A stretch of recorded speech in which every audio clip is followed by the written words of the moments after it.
Last time out, I used a time machine to retroactively resurrect the careers of several players, and on that video, I had a lot of requests to do an agent video on a retro database. And that is what we're going to be doing today.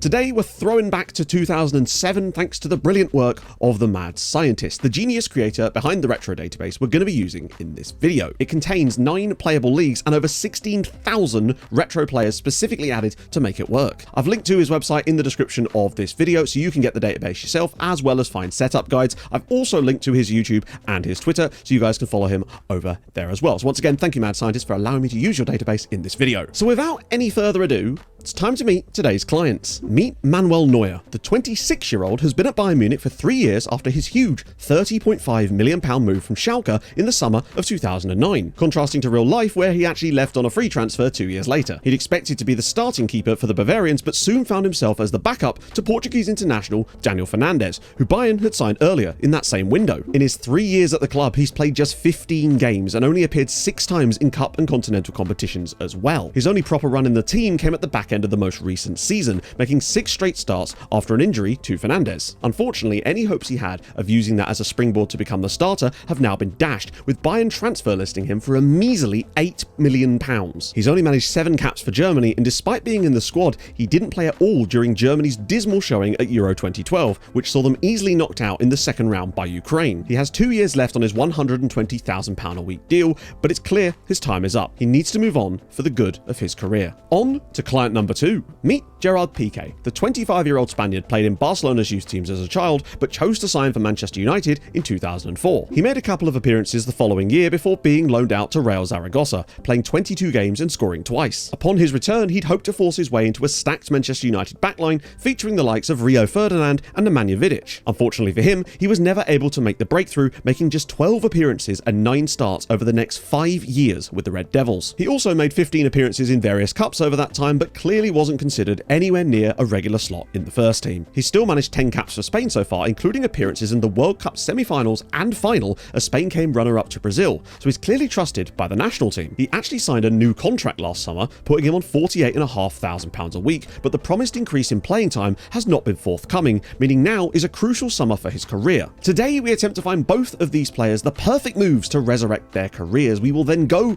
to the future to decide who did it best, me or the original agent. When choosing the moves, I'll be operating within the parameters of the game where I can to ensure that we get the most realistic moves for the players. I'll be figuring this out by finding suitable clubs, then taking over as the manager of that club, approaching the player to get a realistic idea of contract demands, transfer fees, and of course, interest from the player. Now today I have had to deviate from that ever so slightly, as you're going to see in a little bit for reasons we'll explain a little bit later. Once I've picked the move that I think is the best for the player, I'll be backing out, reloading, and then recreating that move using the in-game editor. That way the club doesn't lose their manager and there's no disruption. It's about as seamless as anything could possibly be. As always, I've prepared a couple of honourable mentions so you can see which other clubs were in the running for each player before we move on to the big move, which we'll make later. So let's get started with Manuel Neuer. At 26, he really does need to be the starting goalkeeper somewhere in order to kick his career on. He's currently playing at max potential as well, so 162 out of 162, which makes it even more important not to waste these prime years. Bear in mind the PA numbers in this are based off of FMO8, which is what the database is based on, so they may differ slightly to what you're used to seeing in more recent FM games. The benefit of him being a goalkeeper is that we don't have to worry too much about the tactics that the team plays. They're gonna need a goalkeeper anyway.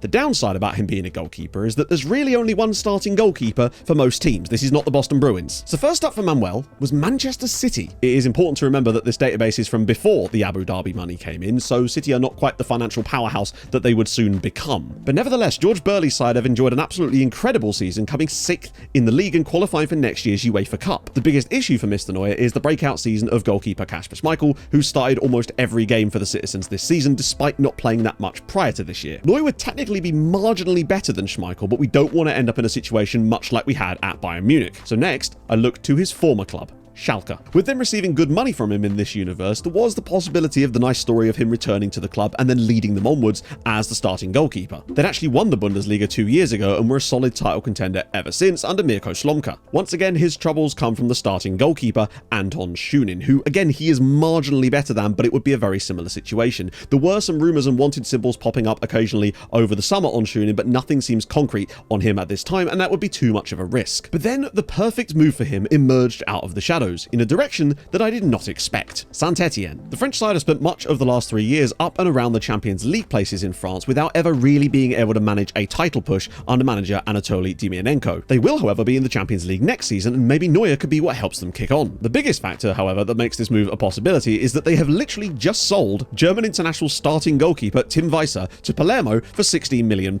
leaving them with a gaping hole between the sticks that very much needs filling, and what better way to fill the void of a German international goalkeeper than with another German international goalkeeper. Despite appearing to be in wage budget hell from the outside looking in, they actually have a transfer budget of £86 million, which means moving that money around shouldn't be too difficult for them to be able to cover the transfer fee and, of course, Neuer's wages. They've already dropped £72 million on new signings this summer, including Tim Cahill from Everton. Neuer would still come in at the very top of their wage structure above the likes of Dimitri Payet, but it wouldn't be breaking the bank. But I do believe this would be the perfect move to resurrect his career. After checking the move was even possible and agreeing the £8 million fee, this was the contract I was able to agree with Saint-Etienne. £155,000 a week was the lowest I was able to get it down to. They literally would just go red if I tried to go any lower than that, but at least we were able to arrange the move the old-fashioned way, which is more than can be said for Pique. More on that in a minute. And it's a 4-year deal, which should give him plenty of time to settle in and play to the level that we all know that he could be capable of. We'll check back in on Manuel in a little bit, but it's now time to move on to client number 2, Gerard Pique, otherwise known as the biggest problem child I've ever had to deal with in any of these agent videos. At 25, he's become a very solid defender on the ground, but where he really excels is his heading ability and aerial presence. The other benefit we have is that his contract of £48,500 a week is not astronomically high, and it shouldn't really price him out of any suitors that we would want to move him to, even if he was demanding a wage bump, which I suspect that he would be doing. He's sitting at 150 in current ability out of a possible 178 at the moment, and I think it's very unlikely that he's going to be able to reach that unless he becomes one of the late developers that we see in F24, but I think it's unlikely. This means that most of the elite sides were already off the table, as the majority of their backlines were in the mid-170s, and even outside of that bracket to the sub-elite level, we were still looking at mid-160s for a lot of the Premier League sides and the major Spanish, Italian and German clubs, which made this a massive challenge, as you're about to see. So first up, Espanyol. Norwegian coach Kjetil Rekdal took over after a 14th place finish and has managed to do miracles, guiding them to a 5th place finish in La Liga this season and qualification for next year's UEFA Cup. Their star centre-back is actually Daniel Jarque, who sadly passed away in real life in August 2009. But next to him is Dutchman Arnold Kruijswijk, who I do believe Pique is already better than and should slot nicely into that backline next to Jarque. Financially, they just about have enough money to make the deal, with Manchester United requiring about £12.5 million to make the deal work. And he'd likely slot into the top of their wage structure, but there was just one problem. The player wasn't interested. And you're going to see a pattern here, I suspect. So then I pivoted my attention over to Italy and Napoli. The Neapolitan club have hovered around mid-table for much of the time since their promotion back to Serie A in 2007, with current boss Abel Rossino steering them to an 11th place finish last season. He wouldn't really have that many rivals for position either, with Axel Witsel mostly being deployed further up the pitch and looks potentially set to leave this summer anyway. Nor would come much threat from other centre-backs Andre Russo and Maurizio Domizzi. They have a little bit more money to play with as well after the sale of Juan Cuero to Sheffield United for £8.5 million earlier this summer. Pique would also slot in further down the wage structure and unlikely to be anywhere near the kind of money that Willian is earning. Not that one. All things look good, right? Except Pique wasn't even vaguely interested in joining them either. Yeah, so in a last-ditch effort to find him a move, I turned my attention to Germany, and more specifically, Dortmund. The German side are fresh off the back of their best season since their title win in 2002, coming third in the league and winning the DFB Pokal. They actually achieved 8 more points this season than when they last won the title, but lost out on goal difference to Bayern Munich for second place and to the excellence of Werder Bremen for the title. Coach Thomas Doll has been in charge for 5 years now, and this was actually the second DFB Pokal under his reign. They have a massive £80 million transfer budget, so money is not really in question for them. Pique would still likely slot in towards the top of the wage structure underneath players like centre-back rival Ezekiel Garay, who is very likely though to leave this summer to either Sevilla or Arsenal, as he's already under bids from both clubs, which would just leave even more room for Pique to perform. And even if Dortmund were able to pull off the ultimate miracle and arrange for Garay to be able to stay at the club, Pique would very much still be the second best centre-back ahead of Alcides and Jose Gonçalves, which to me makes this the perfect jumping off point for him to get his career back on track, get the regular football he needs, and just have a bloody lovely time. So then naturally, he wasn't interested in joining Dortmund either. which left me with a bit of a conundrum, as you might imagine. Now, after doing a few tests, I basically managed to figure out that he was only really willing to talk to 4 or 5 elite sides at the very top of world football, the sort of teams that he would have no business being in by any means, not even really good enough to play on the bench for some of these teams, which is crazy to me. I suspect this is due to the way that FM24 mechanics interact with the database itself, with obviously the players being on much lower wages because it was a long time ago. The player values and the contracts are also slightly lower. However, as time passes, especially with us simming into the future, it can cause some problems. For example, see the giant value drop we've experienced on the multi-save, and I'm sure a lot of you have experienced that too, especially if you're doing smaller league saves, where all of a sudden your player values just shoot through the floor and then don't recover for a decade. It's almost like the game wasn't meant to be played as an agent either, so I'm very much not discounting that. So for the very first time in one of these, I decided to go against my player's wishes to give him the move that I believe is the one that's best for his career, rather than letting his silly little ego get in the way. So he's going to Dortmund, and he's going to be sending me thank you cards for the rest of his career. Just you wait. Now, obviously, with me going over his head, I was unable to get contract details from the mythical contracts, so we're just going to have to trust that the game is doing its job correctly once we've moved him over, and have to trust the numbers there a little bit, which is a leap of faith, I realise. The asking price of 12.5 million I was able to ascertain using the in-game editor, because you can actually see the asking prices, as well as double checking it in FMRTE to make sure I had my bases covered. It's not ideal, but rules are made to be broken, and I wasn't going to stand by and watch him stagnate his career any further. This is where we cut to the end and they find out that actually he was right to want to stay at Manchester United all along, and I'm just a massive moron. I mean, the second part is definitely true exclusively of that anyway. So now that both of our clients have got their moves done, one smoothly and one the least smooth thing imaginable, it's time to go to the future and see how much of a tit I'm going to look. So we're now going to send 5, 10 and to the end of the players' careers to catch up with how they've been getting on after the moves that I've made for them. Although given the ages of the players, I suspect 10 years is going to be pretty close to the end of their career anyway. We're then going to compare those to the simulation where they were left at the hands of their original agent to see who did it better. God help me. So you join us in the year, well, 2033 is what it says, but actually it's 2017. I was 27 years old, goddamn. So first up, I suppose it's time to check in on Manuel Neuer. We're going to start with him and do his comparison before we move back to Mr. Troublesome Child Pique, because I'm genuinely worried about what the hell's going to happen with that. But let's start with Manuel Neuer and see what he's been up to. But only one way to find out. Luckily it's a nice easy name to type, and he... Okay! That means surely big transfer fee, right? It has to be. Watch him now not be playing. That's quite a quick move too. Holy God. Wow, okay, he was not at Son ITM very long. He did make the move, and now he is earning... Oh, he's got those caps as well. That's brilliant. World-class goalkeeper. We knew it all along, baby. This is what I want to see. Loads of Germany caps. Literally, in the last 5 years, he's already made like another, 22 appearances for Germany, which is a good amount over that period. And the thing is, I still reckon he could get close to 50 caps if he doesn't retire internationally. He looks really, really well-rounded, I've got to say. Very, very nice. Okay, the key thing here, obviously, that's great to see. 16.5 million is the move. We'll have a look at his proper contract in a second, but he's clearly got a wage bump with that. What happened then? So yeah, there's the £8 million move. First season, wow, okay, so he looks like he dropped out at one point. 33 games, 40 goals conceded there. Second season, only 18 games, which is kind of interesting. I wonder if there was an injury in there. Less than a goal a game conceded. Decent number of clean sheets. 31 and 31 is actually very, very good indeed. I mean, posting above a 7 for a goalkeeper is pretty damn solid, and it convinced Newcastle to bring him in. He hasn't been quite as consistent for Newcastle. A few more goals conceded, but then again, 13 clean sheets is certainly nothing to be sniffed at. 3 man of the match awards for them too. The last season looks like it's been a little bit less. In fact, only 4 clean sheets in nearly as many matches is a little bit disappointing. I want to just check his injury record as well to see if there was something around 2030 or 2029, which obviously isn't that. It's just hard to translate it in my head every time. It's about 2013, I think. So he actually had a pretty woeful time of it in 2013 here, where impact from a player there caused him to break his arm, was out for 5 weeks, came back, can't have been, he would have been in the team a fair amount there, then broke his hand after he got hit by the ball, out for another 5 weeks. So it was mostly just injuries that kept him out. Nothing too major there, and now that he's back in for Newcastle, that makes sense. This looks to be a really, really good move. I wonder if he would end up becoming the starter at Bayern though. But the fact is he wouldn't, would he? Because he was transfer listed. Unless they don't find a buyer.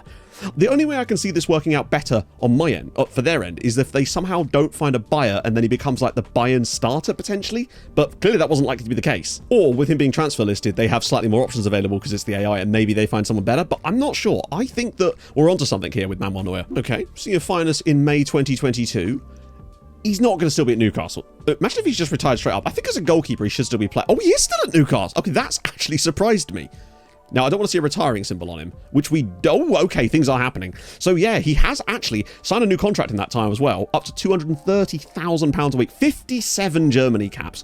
To do that from the period where he was only got 7 caps, wasn't getting any football really, wasn't playing for Germany at all. I don't know when those caps even happened, but clearly weren't there. And he's absolutely smashed it for Newcastle. 208 appearances for them. What's his, like an 8-year career at the club? Still really solid. Joining Kaiserslautern, so we know he's going to be playing next season as well, which is great. So yeah, he actually conceded 41 goals in 3 straight seasons, but had a really good year then. Then it started to not dry off a little bit, but like 48 goals. These are not bad seasons by any means, to be fair, when you're playing that many games. Kept it back down to 36 that season. That was by far his best like return in terms of goals conceded, despite the rating not quite being there. Still got some man of the match awards, 10 clean sheets that year as well, despite conceding 47. I guess you just have a blowout here and there. You can't do much about that, can you? And over the last year, though, he definitely lost his starting spot. Only 4 starts, 2 off the bench, 5 conceded, 2 clean sheets. Still was a solid goalkeeper for them, but clearly lost his place. I'll be curious to see who he lost his place to. And also, this guy's ridiculous. Fair enough. I'm going to go 2 more years ahead, because I feel like it's probably a 2-year deal at Kaiserslautern, but we'll just check. We'll be able to see if he's still playing or if he's not at this point. And he is still at Kaiserslautern. Now, I suspect at 38, he's probably looking at retire. He's not, you know. Man has got another year on his contract. I love the sort of longevity of Manuel Neuer. I know he's a goalkeeper, and they do tend to go on a little bit longer, but 38, really, really solid. Still a decent keeper. Playing for Kaiserslautern in the top flight as well. No more Germany caps, which suggests to me that he did obviously international retire, which was actually a little while ago. It's interesting that he's got former manager Kenny Dalglish. Now, I'm wondering who Kenny Dalglish managed in this save. Was it Bayern? No, he was Newcastle manager. There you go. So Kenny Dalglish was his manager at Newcastle. So yeah, free transfer to Kaiserslautern. Struggled a little bit that first season. Still got some clean sheets in there, but look at, he really picked it up the next year though. Only 36 conceded in 34. 11 clean sheets in the Bundesliga as well. It's nice to have him back playing in Germany too. I rate that for him there. Right, let's go 1 more year to the end of next season, because that surely is going to be his retirement. Let's see if we can get him to retire this time around. He's still there, but he should say the retirement thing on him, right? Yes, he is now officially retiring at 39 years old. What a career he's had. Did he actually play? He did, you know. He continued to play this season. 28 more appearances for Kaiserslautern in the top flight of Germany. Maybe not quite as good a season as he'd had previously to that, but that is a hell of a long career. A lot of longevity, considering that I wasn't expecting to have that kind of longevity. Honestly, makes me wonder if the original agent sim I've got actually even goes as far as this into the future. I wasn't anticipating him going through till 39.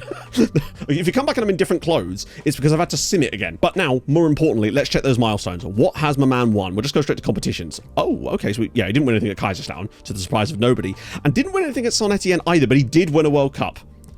I mean, what more do you want? That's brilliant. So yeah, that was the last thing there. Then he wins the World Cup with Germany, not that long, really, after them being ignominiously knocked out of the Euros. I think it was the Euros anyway, because that's what, the 2014 World Cup, after being knocked out in the second round of the Euros by Ukraine. That's wild. Also won the Euro Cup, which is the Conference League, with Newcastle as well. Won the European Championship with Germany as their starting goal. Okay, this is awesome. So not only did he win the World Cup, they then went on and won the Euros the 2 years after that too. Nations League runner-up a couple of times. UEFA Cup winners with Newcastle. So he won he's won a few things. A League Cup, Conference League, technically, it doesn't really exist back then, but still, he won a UEFA Cup, though, and that's important, because that's a real thing that actually happened. Well, not with Newcastle, but you know what I mean? It's a real competition. Conference League didn't exist oh, wait, no, it did. It did exist or did it? Not quite, no. Either way, that's awesome. He was in constant trophies and awards with Germany, Newcastle. He's basically won it all. Broke the Kaiserslautern record for the oldest player to appear in a match as well. So where did Newcastle finish in the league over this period? That's what I want to see. Top half, but middling at times. Did actually push all the way up into sort of top 5. Never could quite break into the top 4. They had some offline, but they were very, very consistent across this save. I'd be curious to see how we did with Saint Etienne too. So they actually fell off a little bit during that first season, but then came all the way back up to 4th and were very much consistently around there. However, they've kicked on. They've won 4 French league titles, actually, since he left the club, ironically, using a little bit of that money there. But that is a big deal for them to go and suddenly win 4 French titles. They must have still been spending a lot of money, but they were sort of on the cusp, considering this is where that manager took over. That's surprising, but fair play to them. Okay, so that's great and all, and I'm really happy for him. It's also worth knowing Antoine Griezmann is currently the captain, and Lori Sanchez is in charge. What a world. So that brings to us 2 questions. Firstly, that's a fantastic career. I'm really happy with what we've managed to achieve out of that. It looks like he actually did sign a brief new deal. Yeah, he actually signed a new contract as well, and then decided to sort of hang it up, which is fair. Could have at least gone to 40. It's just fun to see it happen. But that does beg the question of, did he do as well in the original agent? I just don't know how that's possible, unless either he somehow manages to stay at Bayern, or he somehow picks a better move than that and gets into the Germany squad that way. I'm not sure. I just hope my sim goes long enough for us to find out. So this is the furthest my sim currently goes. We may have to go further if he's not already retiring. So Manuel Neuer, is he still at Bayern? Imagine if he was still at Bayern. Oh, that's very interesting. He's at Schalke, and more importantly, not retiring. Does have one more year left on his contract, so I will have to actually go ahead a little bit further. But you just got a little sneak peek there. So he went to Sevilla, but that's a year later, isn't it? Or is that a loan? We'll have to check into that, because that looks like okay, 14 million. So did he stay at Bayern? Either way, he looks like, only 27 Germany caps in this one as well, which means he's definitely fallen out there. I do like, oh no, that was his move from Sevilla. Yeah, so that was his move from Sevilla, not from Bayern. So it's presumably the 8 million is from Sevilla, from Bayern to Sevilla. Either way, we've got to dive in. No, we'll find the end of his career and then we'll dive in properly when he's actually retiring. Right, I finally got him. It only took me 3 years of extra sims to find him, and here he is. He is actually retiring. It's under there slightly. That I was worried that he was going to go on for another year, but yes, he's retiring at the age of 40 at Bochum, of all places. When the sim actually stopped at the usual yearly point, it wasn't retiring, and I thought, oh no, he's going to go free agent and do all sorts of Aaron Walker nonsense. But no, he is in fact retiring. Apologies for all the career stat stuff. It's because I didn't set those up before I started the original sim, unlike the other ones that you would have seen so far. So let's actually get stuck into what he's been up to over his career. That's super interesting. So he actually stayed. They transfer listed him, but he didn't leave that summer. They obviously couldn't find a suitor, which is mad when you consider how good he was. But then went on to make just 4 league appearances the following season, presumably because Daniel Fernandes came back in, which was the exact thing we were worried about. Oh, this has not gone well for him. See, this is why I was right. Then Sevilla buy him for 21 million quid, and then he barely plays for Sevilla over the next 5 years. It's like he's jumped out of the frying pan, which isn't turned on, and into the fryer, which conveniently is also not turned on. That's mad. He wasted, what's that, 10 years of his career at Bayern and Sevilla, making probably under 50 league appearances in a 10-year period, before finally, actually, ironically, moving back to Schalke for 14 million quid, and then, brilliant, look at the clean sheets he was getting. 14. That's every other game was a clean sheet. The numbers he's putting up for Schalke, look at some of these seasons. 19 goals conceded. Schalke must have won a host of Bundesliga titles in this. And then actually he moves to Bochum, not for free, but for 2 million quid, despite being, I think at the time, 38 years old, and then has a reasonable season at Bochum. Last year, unfortunately, he didn't play a single minute for them, which means, Manuel, you could have literally retired. It saved me an hour of simming, but there you go. We're going to obviously dig into what he's done with Schalke, of course, but I think it's probably fair to say that I've surely won this one just because of him actually having the successful career with Newcastle and Saint-Etienne, because he won Euros with Germany. Now, he may have done that too, technically, and a World Cup. He won European trophies with Newcastle.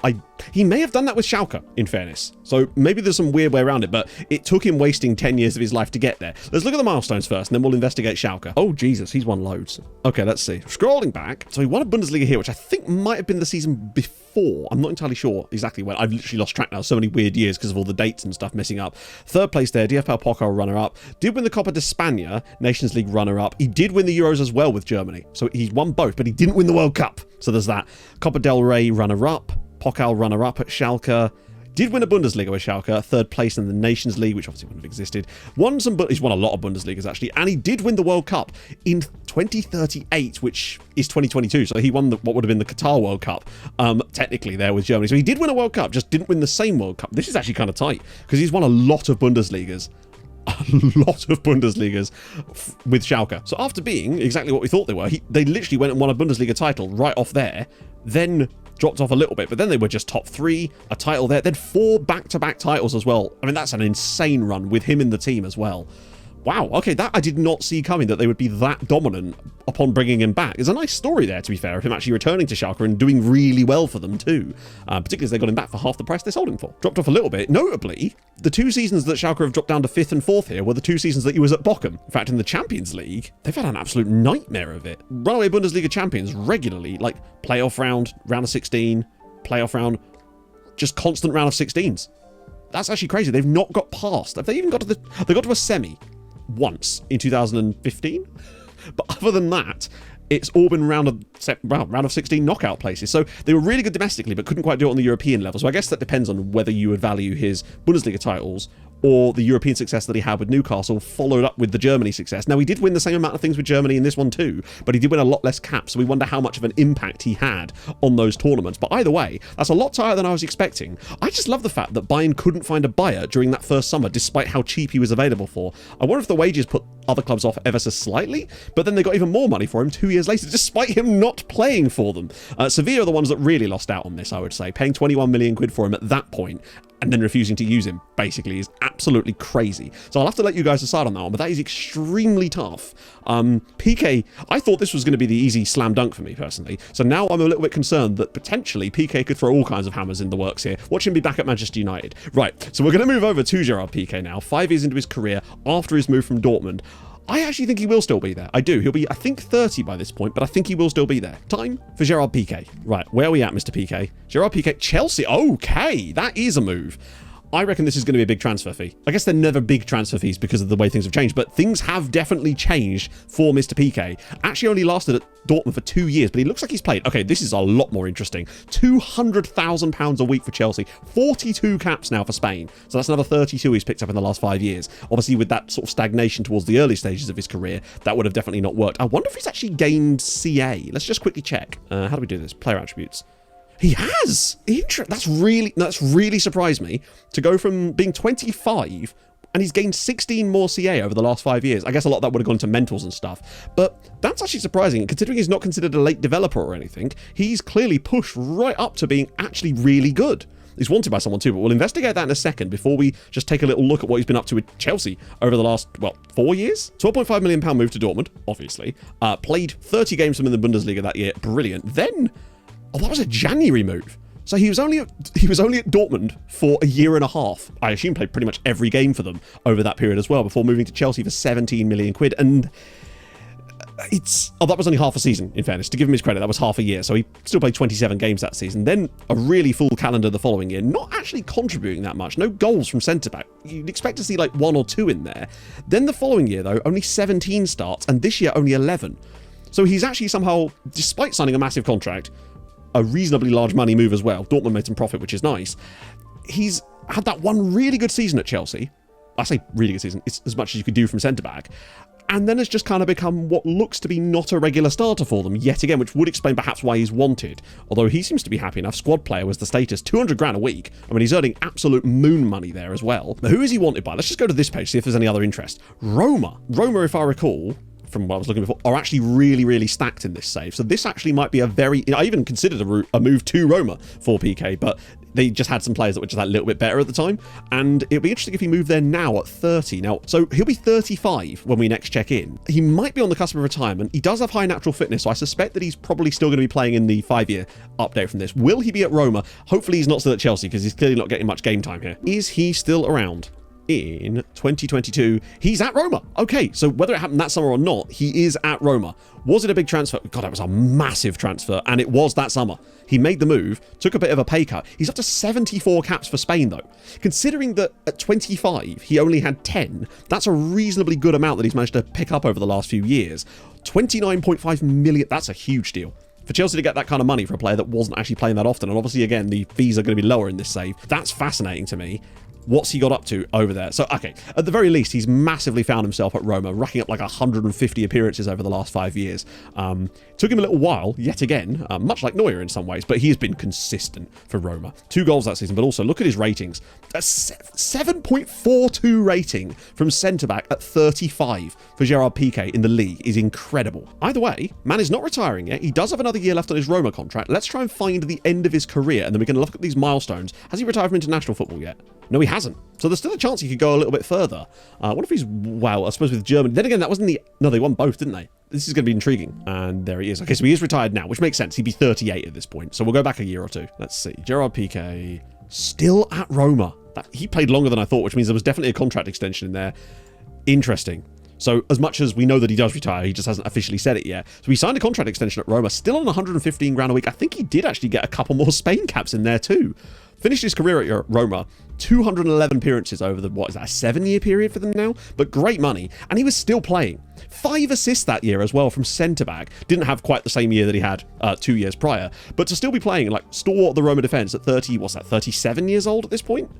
that's actually a much longer career than I was expecting for him. And I just don't see how he's going to manage to do that with his original agent if he just mulls around at Manchester United. Now, he could get a crazy move from Man United in like 2 years and then has an insane season. Who knows? Particularly as we've now seen that actually with the right playing time, he can actually continue to grow that CA a little bit further and get a little bit closer. Now, the big question is the milestones. Has he won anything at either Dortmund, Chelsea or Roma? I will be absolutely flabbergasted if he hasn't won something, because that could really cost me this. Or with Spain, of course. Oh, loads. But are they meaningful things? So, Super Cup runner-up with Dortmund, first season. That's not super relevant, I guess. I tend to look at like Super Cups a little bit, sideways glance.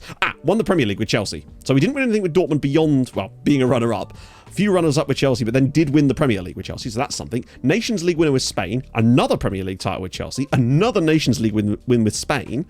No World Cups. Oh, no, he did win a Euros. So he's won a Euros with Spain. So, wow, a lot of European Championship winners today. Won the Super Coppa Italia, but Coppa Italia runners-up there. They love the Super Coppa Italia. Another Coppa Italia runner-up. Oh, they were so close. They won the UEFA Cup. And then another Super Coppa Italia. Wow. So Roma were basically the bridesmaid for much of this save, but in his last season at the club, at 37 years old, he wins the UEFA Cup with Roma. So it's a European trophy in there, 2 Premier League titles with Chelsea, some Nations League wins, but more importantly, a European Championship with Spain. And a really illustrious career. And I just don't know if he's going to get the chance to do that with United, because Nemanja Vidic and Ferdinand at the start of this weren't super old. And I don't see him breaking into that team unless they were to sell one of those two players. And even then, I think they had other players that were better than them as well. Not better than them, better than him.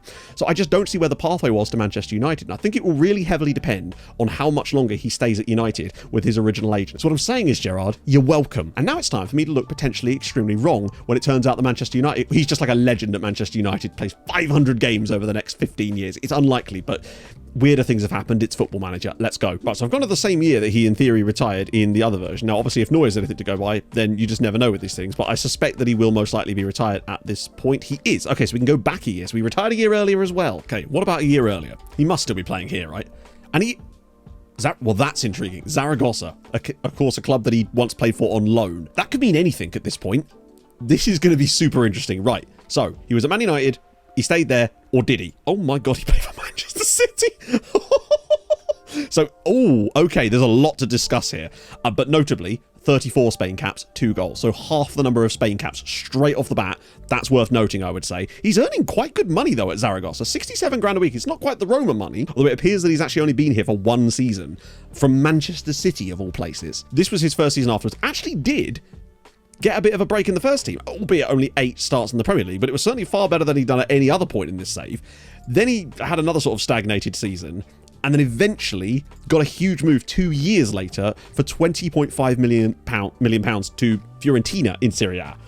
Now, that's a huge amount of money. Take nothing away from that. That's massive. And he did at least forge a massively good career at Fiorentina, or certainly played there for what was that, 7 years? 6 years at Fiorentina. Now, whether they won anything, though, I mean, it's a lot of money that they spent on him, and not the highest amount that we've seen in this save, of course, because we had his move to Roma in the previous one, but it was certainly more slightly earlier. He'd have been 27 at that point. The problem is, for me, I don't know how he would ever have been able to develop at that point, given 2 more years of sort of stagnated football at Manchester United. I just don't see how he would have been able to reach the same heights, and he clearly didn't on an international level.